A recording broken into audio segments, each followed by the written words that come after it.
Now, before we open this floor up for debate, it's important to actually break down for our viewers what have been the claims that have been made by the former Twitter CEO, also the co-founder of Twitter, Jack Dorsey, and what has been the centre's response over those very claims. So let's take a look at what exactly has Jack Dorsey really mentioned. So the first claim that he is making is that Twitter was pressurized during 2021 farmers' stir. When the farmers' protest was at the peak, that's when Twitter was pressurized to take down posts, to block accounts. That's the claim that's been made by Dorsey. Centre's counter is that this is an outright lie by the former Twitter CEO. Another claim that Jack Dorsey is making is that he was threatened with Twitter shutdown in the country. He also goes on to say how India is a huge market for Twitter and it would have been detrimental for the company if at all it faces a shutdown in India. The counter to that is that there was non-compliance of laws by Twitter. That's what Government of India is stating. Another claim by Dorsey that they were told that their houses will be raided. And it did happen. That's the claim that Jack Dorsey makes, that the Twitter employees' houses in India were in fact raided. The counter to that by the government is that Twitter was misusing power as a social media platform. It was not complying with the norms within the country. Another claim by Dorsey is that Twitter was told to block certain accounts. The counter that has come by Government of India is that the government is obligated to remove misinformation or anything that can claim something that will go, against the peace in the country. Now, let's take a look at the timeline. What has been this spat all about? It's Twitter versus Centre. The flashpoint, of course, was the farmers' stir. Now, Twitter was asked to remove about 1,200 accounts. And the claim that was made that these accounts had an alleged Khalistan link, and that's why the removal was required. The Indian courts, in fact, asked Twitter to block over 4,900 tweets. That's also the Twitter Global Transparency Report. That's what is being claimed, that between 2014 to 2020, these were the number of tweets that they were asked to take down, especially in 2021. Twitter, in fact, blocked 250 accounts over provocative tweets. Now, this happened on 26 January 2021 after the relatively calm farmers' protest turned violent on Republic Day, and that's when Twitter was asked to take down 250 accounts. Now, Twitter's Delhi and Gurugram offices were raided by the Delhi Police Special Cell that comes under the Ministry of Home Affairs. Now, this happened because Twitter unblocked those 250 accounts because it thought that the suspension was not really justified and there was not enough evidence to go ahead and block those accounts. And that's when the offices were raided. Now, in July 2022, Twitter takes legal action against government missives. In fact, Twitter went to court, the Karnataka High Court. And this was the claim that was made by Twitter, that this was a disproportionate use of power. They were flouting Section 69A of the IT Act 2020. That was the claim that was made by Twitter back then. Now, can Jack Dorsey be trusted? Now, why are we putting this point? It's an important aspect because the previous Twitter has been accused of being anti-right-wing. And that's why the claims that Jack Dorsey is making needs to be scrutinized, cannot really be taken at face value. Now, when Dorsey was Twitter boss, these are the accounts that we are actually putting forth. 2018, there was a shadow ban on US conservative accounts. And that's out there in public domain that many conservative right-wing accounts were actually banned. They were refused. They were not even put on that trending list. They were sort of blacklisted. In 2018, there was a very, very controversial picture of Jack Dorsey where he posed with the Smash Brahminical Patriarchy poster. Now, this poster was something that went viral on Twitter, on various other social media platforms, and that also was a very, very controversial thing about Jack Dorsey.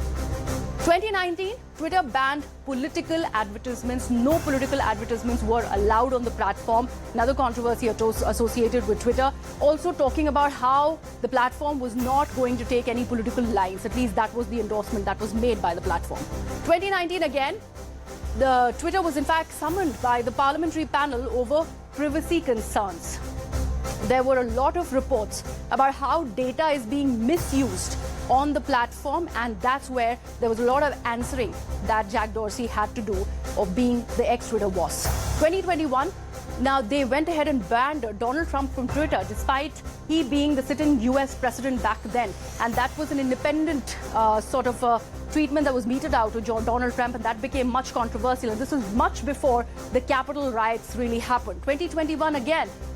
Twitter refused to take action against the fake news. Now, these were the fake news that were being peddled on various social media platforms about how the US presidential bid was rigged and how the entire presidential elections was taken away from Donald Trump, and that really ended up making Joe Biden the winner. And those accounts and those that information that was on social media that led to the violence at US Capitol, Twitter decided to do nothing about that. That was the claim that was made.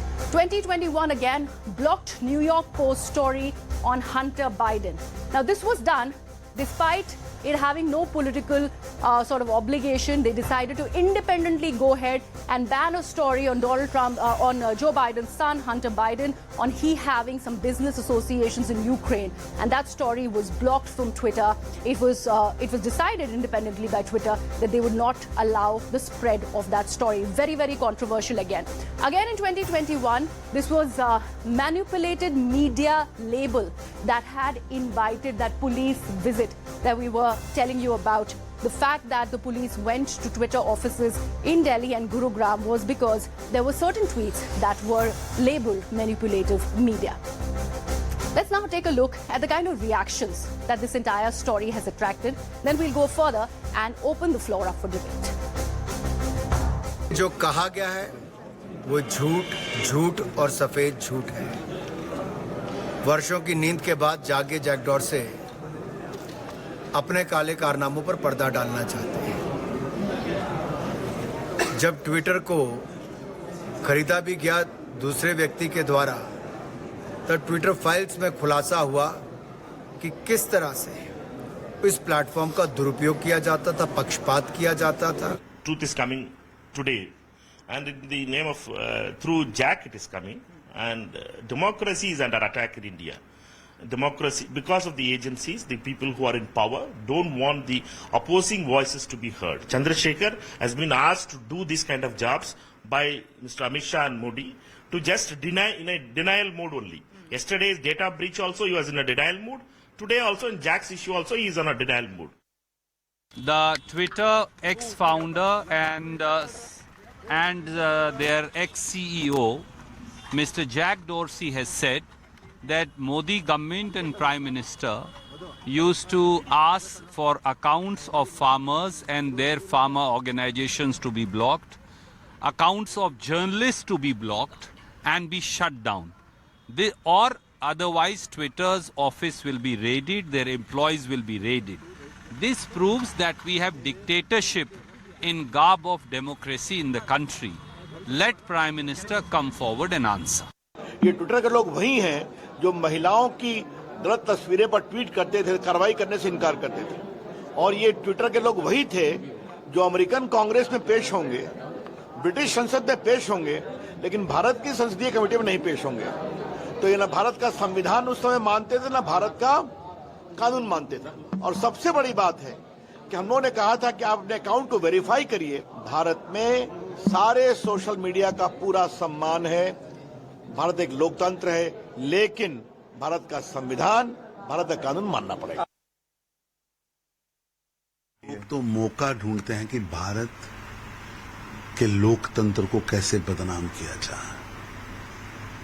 हमारे विपक्ष के नेताओं को तो मौका चाहिए। आप किस टूल किट का हिस्सा बनने जा रहे हैं? आप जॉर्ज सोरेस के एजेंडे को पूरा कर रहे हैं।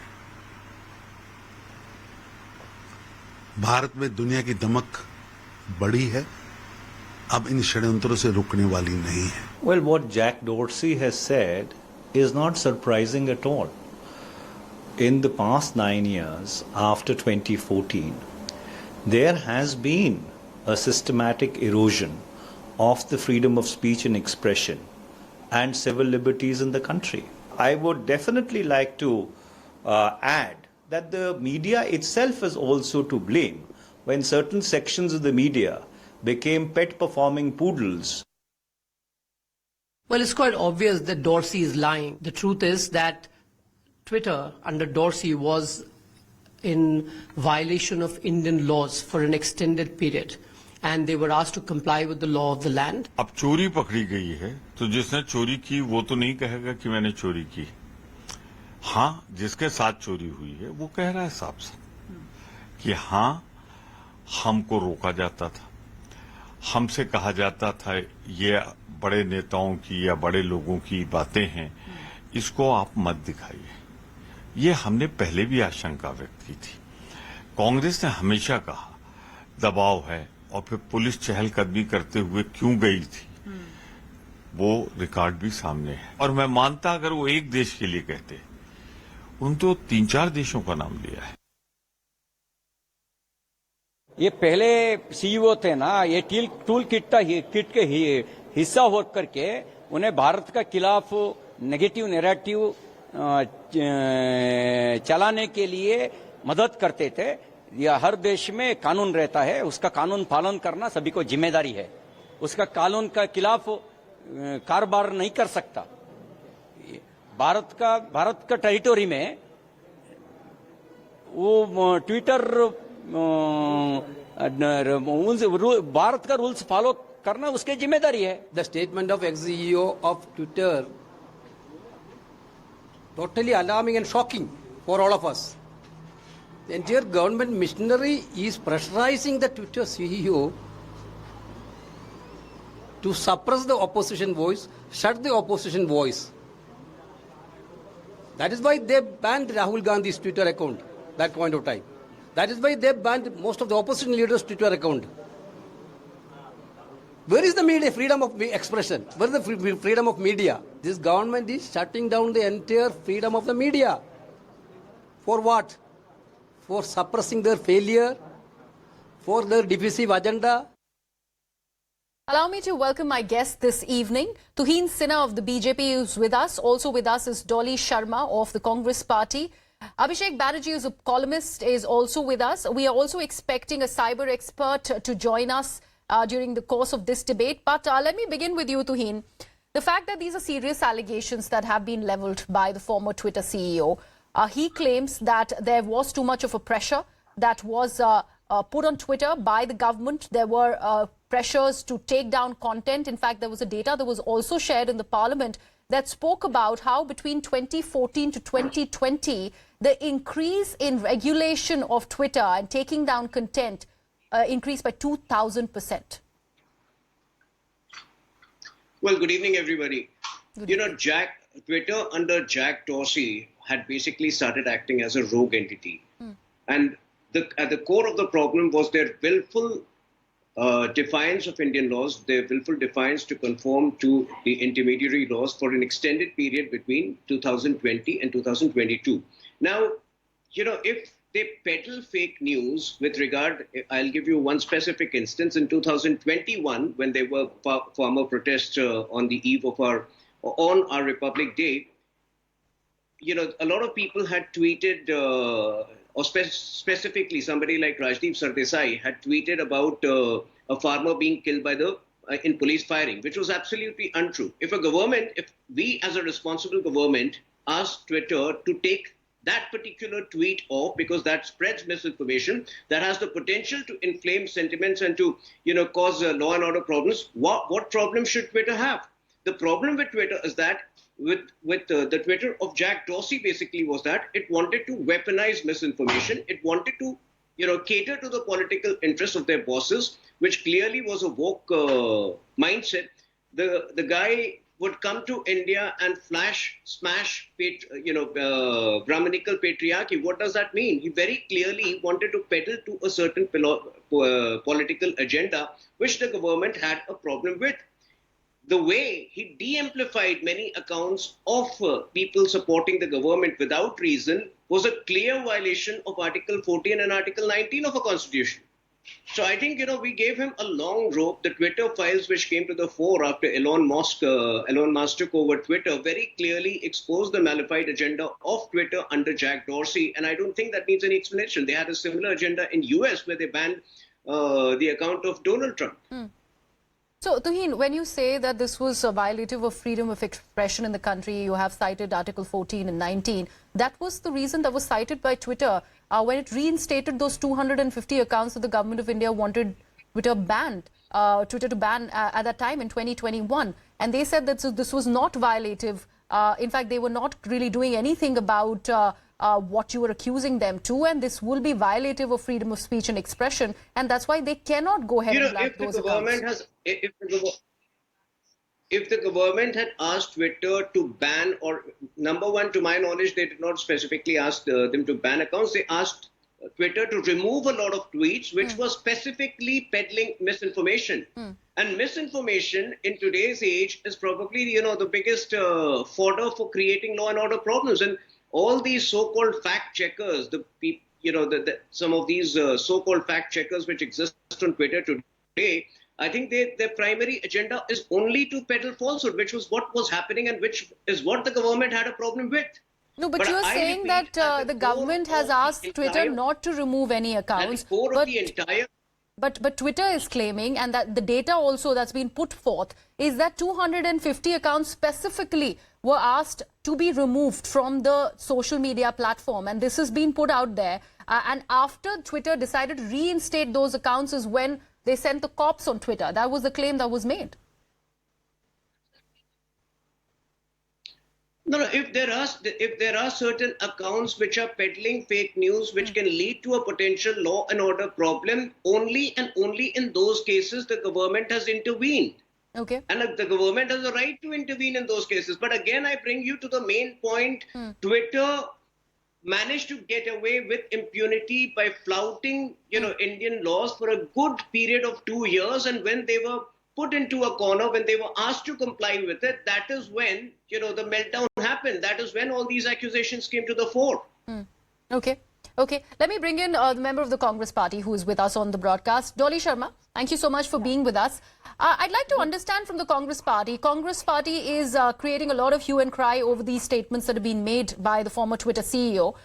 However, I'd like you to, like our viewers' attention also to this one aspect. Back in 2012, it was a Congress regime that had got about 16 accounts blocked because they were partial to the right wing. And that also has happened under the Congress government. So isn't it very rich of the Congress party to go ahead and claim that this is something that's sort of a vendetta against the ruling, against people who are voicing dissent against the government to go about blocking accounts? So actually, BJP government cannot take anything against them. And that's very clear. Everybody has seen the reporters who reported against them during the Corona time also. They were sent behind the bars. This was done. No, I'm asking you about 2012, Dolly. First, respond to the query that I have put forth, and then you can go ahead and make your point. 2012. Can you repeat the question, please? I want to understand that there were 16 accounts that were blocked by the government. It was the Congress regime at that time, 2012. When the Congress regime can go ahead and ask of violative accounts, quote unquote, to be blocked from a social media platform. And if, let's say, a ruling dispensation like the BJP currently is doing it, why is the Congress crying foul? No, but we've never done that. We've never asked anybody, like if the farmers are protesting in the country, we've never done the way BJP has done with the farmers of this nation, right? You must have seen the roads, what they've done, how they beated the farmers. Everybody, that was clearly seen by the entire nation. All the journalists who were covering the farmer protests were sent behind the bars. Though many independent journalists, YouTubers were also sent and beaten badly by this government. And let me bring in this also to everybody's attention. Is Twitter tags BJP IT cell head Amit Malviya, who tweeted as something and which was clearly tagged as manipulated media. And Sambit Patra, for that matter, also was tagged as manipulated media. So every day what they do is they come out with something or the other as fake news, and they want to spread lies across the country. This is their everyday job. And anybody in this entire country who says anything against this ruling party, they are always into either they send the fellow to the jail or they do the way they are doing. So they are not allowing anybody to say anything against them. So Dolly, you are essentially saying that what was done during the Congress regime, it has increased many folds during the Modi regime. Is that what you're saying? And that's why it is unjustified now? but we've never killed any farmer, any protest like the way they are doing. We've never done this with the journalists of this nation. What they are doing, what they've done with the people who covered Corona, what they've done with the journalists who covered farmer protest, and also now you can see the way they have treated the wrestlers of this country. Everything that they want is in favor of them, but this is not possible. We live in a democracy. We live in a democracy and everybody has a right to speak. Tuhin Sinha, I'll want your version back on the broadcast. All right, got your point, Dolly. Tuhin, I'd want to understand this one aspect that Dolly mentioned. Manipulative media, a lot of tweets by BJP members, the likes of Amit Malviya, even Ravi Shankar Prasad for that matter, their tweets were deemed manipulative media and they were branded as such by Twitter, by the microblogging platform. It was after that, and this was in response to BJP members claiming a certain vendetta politics by Congress, which actually looked down upon the ruling dispensation, the BJP government, and also the Prime Minister of the country. It is only after that that there was notices that were sent to the Twitter offices. Well, Twitter, you yourself in your introductory remarks had very clearly mentioned about its partisan role even in the US politics, where it refused to bring out certain information about Hunter Biden. So similarly, many of the tweets they were categorizing as manipulated over here was very clearly agenda driven. Let me specify to you what we had a problem with. If there was a tweet saying that Muslims will be disenfranchised, isn't that a dangerous tweet which can lead to a potential law and order problem? We had a problem with tweets like those, which the Congress is very good at spreading. No, you have a problem with anything that is... Please don't. Please don't interfere with anybody who's speaking anything against Dolly, let him make his point. And falsehood about this ST Act. We had a problem with that. Amit Shah ji himself tweeted a clarification. We have a problem when they say democracy is dead, if democratic institutions are dead, when there is no evidence to that effect. So when we have a problem with certain tweets, it very clearly are those tweets from the Congress ecosystem which can damage the country's reputation abroad, besides creating a potential law and order situation. Other than that, we don't have a problem with any tweets. And Twitter, like I mentioned, had all the liberty. All they had to do was abide by Indian laws. Okay. All right. Let me bring in Abhishek Banerjee on this conversation now. Abhishek, the fact that this entire aspect that Tuhin mentioned about the Hunter Biden story being blocked independently by Twitter, there were also claims how there were certain right-wing accounts that were shadow banned, claims that will not ever be agreed by Twitter, but that was the aspect that was brought to light back then. It was also Donald Trump's account that was removed from Twitter, very, very famously. This was much before the US Capitol riots. Now, what do you have to actually say about these claims in that context that Jack Dorsey is now making? And can these claims really be taken at face value, considering Jack Dorsey and the former Twitter has seen and shown a certain leaning when it is about their political ideology? Yeah, Griha, so this is a relatively complex issue, so it requires some explanation. You see, nowadays, most of our opinions are being made on social media. So what this has done is that it has put tremendous amount of power in the hands of a few private individuals who actually own these platforms. And with just changing one little tweak in their algorithm, somebody like Jack Dorsey, he can make somebody appear or make somebody disappear. He can remove an opinion, he can create an opinion. So these people now have tremendous power, not just in India, but all over the world. Are they using this power? Absolutely. And they're using this power not just against the people of India, they're using it also against the people of the United States, for instance, as is the famous example of Hunter Biden. I mean, the New York Post was a 200-year-old newspaper, and Jack Dorsey locked their Twitter account because he brought out the documents alleging corruption by Biden's son, which would hurt Biden in the election.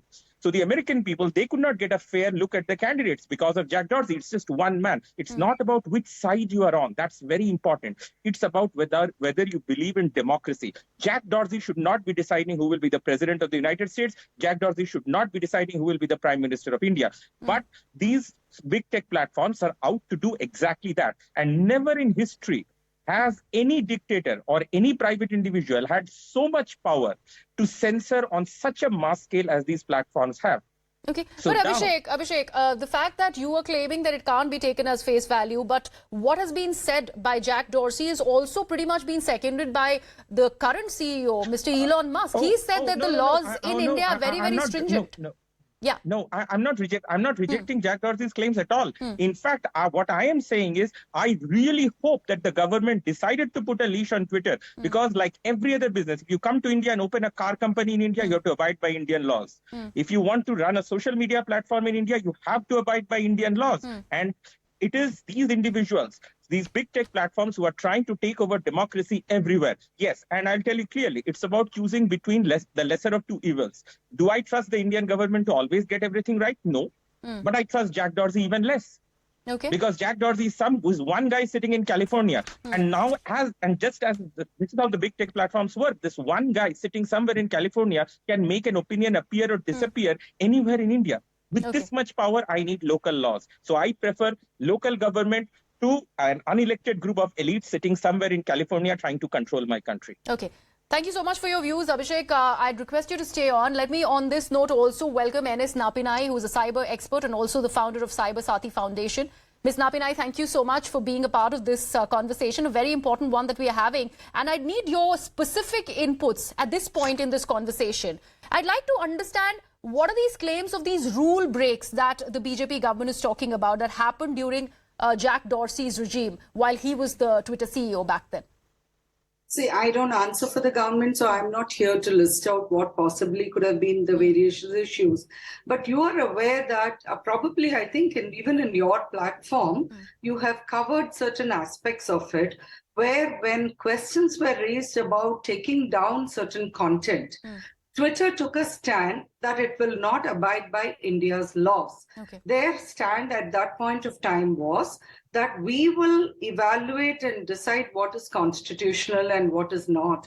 And I have given my opinion even at that point of time that it's not just about Twitter. With respect to any organization, you have two options. You have to either abide by what the law, as long as a notice is issued, following due process, you have to comply with the notice, or you can contest it before a court. You can't take law into your own hands and decide, I will decide what is best for India or what I want to do. I will pick and choose laws which I want to comply with and which I will not. So, Ms. Napinai, have there been any instances in the case of former Twitter where they have gone ahead and done something which can be termed as this extrajudicial authority while they are working from within Indian soil? If there is an example where they've gone there and done were that. instances, and that was the time when they were being hauled up because they were not complying with the laws of the land. If you recollect, some of these aspects were when the new intermediary guidelines came in and they had to engage a grievance officer and a nodal officer and a compliance officer. There were violations, and when they went to court, the court also directed them to comply with it, and they took time and then they did that. So here is my input and brief on this issue. It is not like Twitter has not gone to court even now. With respect to some of the tweets it was asked to take down, they have gone to Karnataka High Court. They have approached and taken the recourse through law. This is a democratic process. So if you had threats, if you had any issues, you had the judiciary, a very strong and powerful judiciary, to back you up. And you have the deep pockets to reach out to the judiciary also in terms of being able to engage an army of lawyers and approach whichever court you wanted. The best of lawyers were at their disposal. And therefore, to claim that I was feeling threatened or I was scared, etc., seems a little difficult to digest. The way I look at it and the way the Twitter story has been panning out in India for many years now, and this applies for any big tech or anybody who's coming to India. In this one aspect, I think all of us are likely to be on the same page on this debate, which is that one, you have the rules of the land, you have to comply with it. It doesn't matter who you are. Secondly, if somebody is threatening you with violating the law of the land, then you have a recourse before court and you ought to have taken it. To come up with something like this, which is completely baseless and many, many years later, it doesn't, law does not really help those who are not vigilant. So if you delay coming and taking recourse to law, it is for you to explain why you delayed. And when so you're help me unable understand to this, Ms. Napinai. I'd like to understand the fact that Indian Information Technology Rules 2021 suggests that the chief compliance officer or the senior representative of a social media company can also be jailed if there is non-compliance with norms. Is that right? See, the way you're putting it makes it seem like it's over the top. I would put it this way. Even for you to jail anybody in India, and I'm sure you know already, there are innumerable judgments from the Supreme Court that the rule is bail and not jail. So prosecuting somebody is one thing, jailing them is another thing. So let's not resort to fear-mongering to support an argument which is specious even to begin with. If the basic premise is wrong, just by convoluting the query, you cannot really sustain it. So I would say that if you have violated the law and if the law mandates a jail term, then you will go through the process. But it's what you're really facing is prosecution. To just generally call it jail, I think, is like really simplifying something beyond and twisting it out of context. Okay, let me bring Abhishek back on this. Abhishek, the fact that there are claims that have been made by the likes of Tuhin Sinha and members of the BJP that Twitter as a platform was also weaponizing misinformation, and that's what the government wanted checked. How much of those claims really are justified in this case? Yeah, so Griha, I would say the fundamental problem here is that we are trying to understand a very modern problem in terms of a legal framework which is frankly outdated. Because you see, when the freedom of expression laws were written in the year 1950, could they have visualized a situation in which a guy in California can tweak one algorithm and make one political opinion disappear completely? Today, that is possible. This could not have been visualized when the laws were written in the year 1950. Just like, when back in the day, anybody could go on any road. Then cars were invented. Then they said, somebody has to go on the left, somebody has to go on the right. So the new technology is making those laws obsolete. So what we really need is a completely new legal framework, because this supranational, this global platform that these tech platforms have created, the internet has created, our existing legal framework is just not equipped to deal with this. It's exactly like saying that, once the car is invented, what do you do with the old laws that anybody can walk anywhere? No, cars can only go on the road. Cars cannot go everywhere. We had to make some laws. So what we really need, and it's an evolving framework, so I would say both sides are correct to some extent. Twitter has its own ideas, it has its own principles as a private platform. It does have a right to have its own opinions, but the government of India also has a job to protect its sovereignty. We as the citizens of our country, I don't want Jack Dorsey ruling India, because now those guys have the power to control opinions. And one has to understand, when the laws on freedom of expression were written, such kind of thing could not have been visualized. They could have never imagined. Tuhin Sinha, when we talk about controlling opinion and discourse being dominated on social media, the claims that were made back then in 2021, where the farmers' protest was at its peak, that the government asked Twitter to take down 1,200 accounts. This was after the 250 accounts. And the government claimed that they had alleged Khalistan links. Where was this data really coming from? Well, the Home Ministry, acts on information made available from intelligence sources. It does not act on whims and fancies. So I'm sure there were intelligence inputs with regard to those accounts and the tweets coming out of them. Let me ask you. Let me bring a very simple topic over here. The MD named by Twitter, officially named by Twitter, when we actually went to him for questioning, the government went to him, he said he's not associated with Twitter. Do you expect a professional global organization to indulge in this kind of chicanery on almost every information they made available in India? So I think, Twitter has a lot to answer before they question us. Like I mentioned, I gave you 3 very specific examples of the kind of tweets we had a problem with. If today somebody says that a certain community is being disenfranchised, which the Congress loves to indulge in, we will again reach out to the concerned social media, intermediary and ask them to remove those tweets, because those tweets are absolutely false. And many of these tweets are stuff which Rahul Gandhi peddles with brazen, irresponsibility at different global But the Congress claimed that even his Twitter account was blocked. Congress is sure to come out in support of such people. But Tuhin, even the Congress is claiming that because of this, his Twitter account was blocked. There goes the freedom of speech and expression. Can you repeat? Your voice is cracking. Yeah, Tuhin, I was wanting to understand that this very claim that you made about Rahul Gandhi going about left, right and centre tweeting anything, the Congress's claim is that because of those very reasons, the muzzling of dissent is why his own Twitter account was also blocked. You know, Griha, I can give you multiple examples. On 24th August 2019, you know, the Congress party had their first CWC meeting to apparently elect a new president. When that was not possible, he comes out and peddles an agenda immediately after abrogation of Article 370 that there is bloodshed in Kashmir. Pakistan used it to browbeat India globally. Do we tolerate this kind of falsehood, and you know, which is clearly aimed at weakening India globally? Do we accept such kind of false tweets by his supporters and by other people on Twitter? But Tuhin, don't you think Twitter is largely an unregulated platform where people actually go ahead and put out their opinions, whether it is political leaders? No, I want to understand this exact aspect from you, because right now Twitter or any other social media has become a political tool for all the governments put together, whether it is in India or anywhere else. It can be a BJP agenda, it can be a Congress agenda. You are exactly endorsing my point. You're endorsing my point. Twitter ought to have acted as an intermediary. Okay. It wanted to act as a publisher, which is where the problems arose.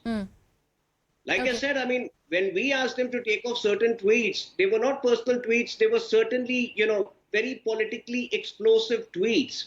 I gave you 3 specific examples. I can repeat it for you. And with those kind of tweets, which have the potential to inflame social tension, to create anarchy, especially like I mentioned, if a farmer has smashed his car and died, you can't say that he died in police firing. That is atrocious lie.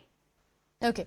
All right, got your point. Thank you continue so on the much for that. I'm sorry I do not have any more time left on this edition of this particular debate, but I'd like to thank all my speakers, Tuhin Sinha, Dolly Sharma, NS Napinai and Abhishek Banerjee. Thank you so much for joining us. The debate is still up. Right now, the government claims that this was a muzzling of any kind of misinformation as opposed to dissent, which is being claimed by the opposition. Jack Dorsey claims that there was too much of a regulation that was required to be done while the Twitter offices were functioning out of India, and that was something that he had to face between 2014 to 2020. What really can we make of this, considering Twitter is an opinion-making website, a microblogging site? How much of that command over discourse really can happen is the big question. We leave it at that. We're right now shifting our focus, slipping into a very short break, but up next it's India bracing for cyclone Biparjoy, which is set to make landfall this week. The latest on the preparations after a very short break.